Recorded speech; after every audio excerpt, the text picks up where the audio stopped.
Hi, this is Chrissy Incognito, and welcome to another episode of my show. Now, you might be wondering why I'm incognito.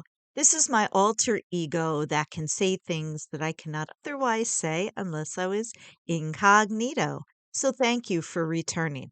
In order to understand more about this episode, please view the previous episode. Happy listening. Hi, we're doing something a little different today. Actually, this is a bridge episode in between the Lance episode. So I was debating on whether to include this, and I thought, well, you know what? You're not going to understand the entire thing unless you understand the Ethan story. Okay. So we're interrupting the Lance episode for a bridge episode. So while Lance refused to talk to me, I so there was a couple of things that I thought about this.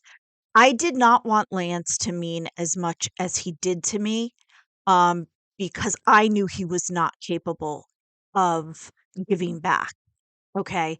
Even though I was still dysfunctional, I was kind of willing to meet him halfway.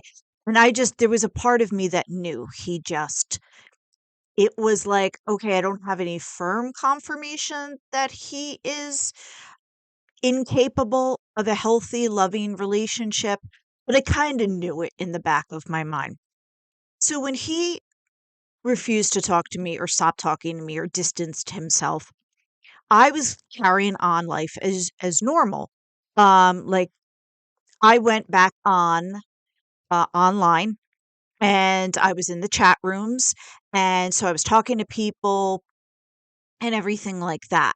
So most of them, I talked to a couple times offline, it fizzled out, and then I just went on.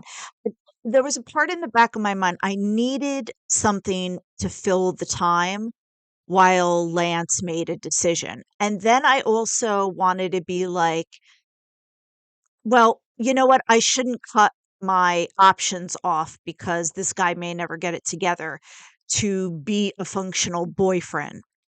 So I met Ethan. Now, Ethan's that story is kind of all over the place.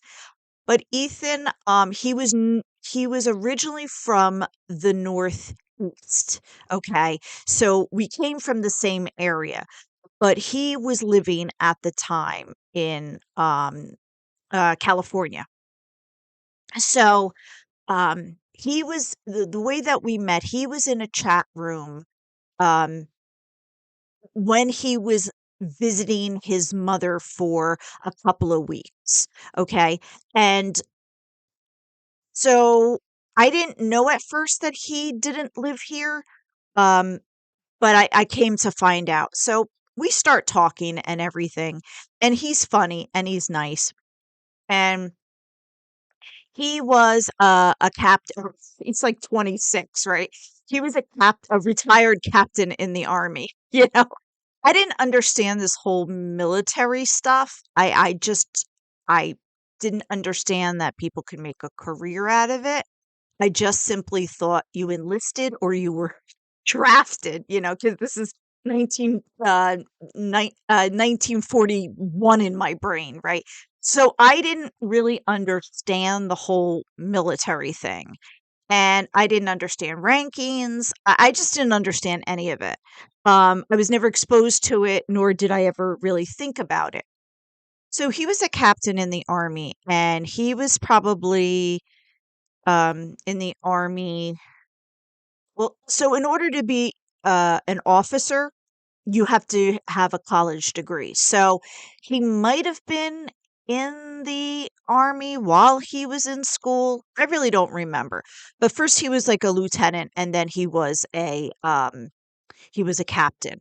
So he was actually finishing up his master's degree in engineering, and he was like kind of taking a break. He came home to see his family.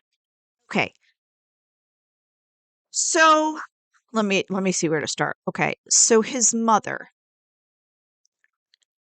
Okay, so I know I'm kind of like stammering because there's so much information. I'm trying to organize it in my brain. His mother, his father was a gambler, okay? And the father used to beat the mother to get money out of, her in order for him to gamble. Now, I didn't understand this whole gambling thing either. I didn't understand the military, I didn't understand gambling. I kept saying to him, "Are you sure your dad wasn't, like, a drug addict? Like, I've heard of that addicts, especially on drugs, will beat you to get money for their drugs, or an alcoholic, right? Um, I've now drank and now I'm beating you because that's who they are inside, and they just want to take their aggressions out, and they're too much of a coward to be functional without alcohol.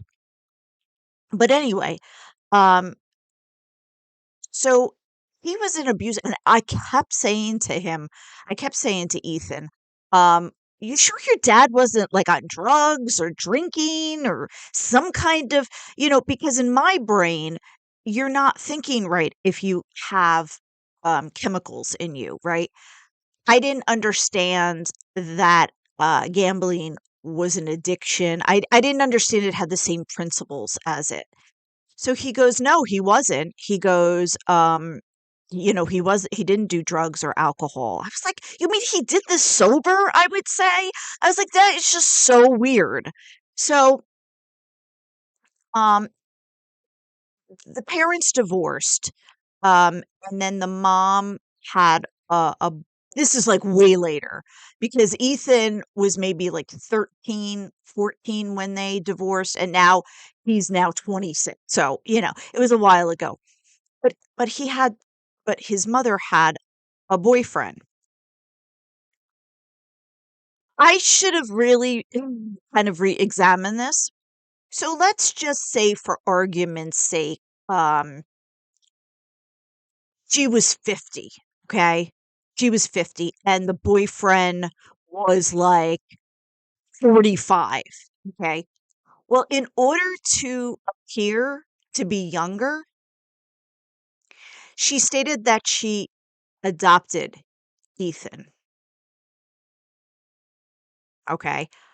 Your own mother lies to a boyfriend in order to appear younger and says, um, "Yeah, I adopted him." And I was like, "What are you talking about?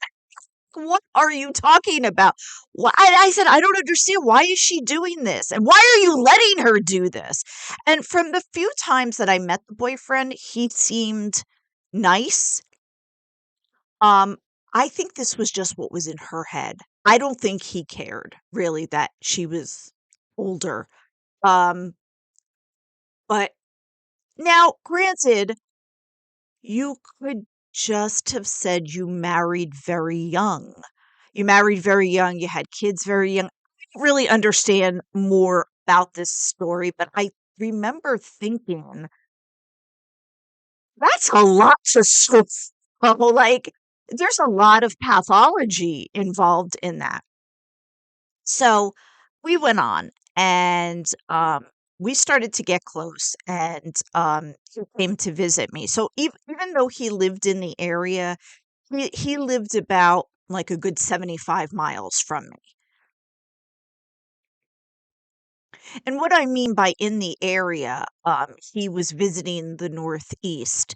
And instead of being in California, where it's, 3,000 miles, he's now just 75 miles. So we met at the mall. I love meeting at the mall because there's so many people. You valet your car, so you never have to be alone with him. And if anything happens, you cut out quick and you run to the valet and you take off. But we spent the whole day at the mall, and we just had a good time. He's fun. He's a lot of fun, but then there was parts about him that was he would just criticize a lot, and I'll try to remember what he would say. And so that relationship really wasn't going to go anywhere, but I was having a lot of fun. It made me forget about Lance, and it was just a good time. Now, um Ethan knew about Lance. So I'm pretty candid about things because this is what's going on. If I lie to you, which I don't have the desire to lie or the energy, but if I lie to you, this isn't going to work, right? So, um, I told him exactly what happened. I said, this is the guy I'm interested in, and he's not talking to me because, I insulted him or what, however. And so he understood. He understood. And then at some point, he went back to California and he wanted me to visit. And at that point, I had only been on a plane once in my life, and that was like 2 hours away. So to go 6 hours in a plane by myself, I was like, "Absolutely not." Okay? So he would come to his mother's house, and we would meet up and everything like that. So the big thing that he said was when I went to okay, let me back that up. Ethan had said to me, "I just want you to know if it doesn't work out with Lance, I want you to come to me." Okay? So so in the back of my mind, I was like, it has to work. It has to work. I'm in love with this guy. I've I put myself out there. We have a great connection. So I was still holding out hope in the back of my mind, but that's what he had said to me. And so that's like a little bit of a bridge, and then there'll be more of Ethan in another segment. Okay, so I just wanted to fill you in on something that you might needed to know. Okay, well, enjoy the rest of the episode.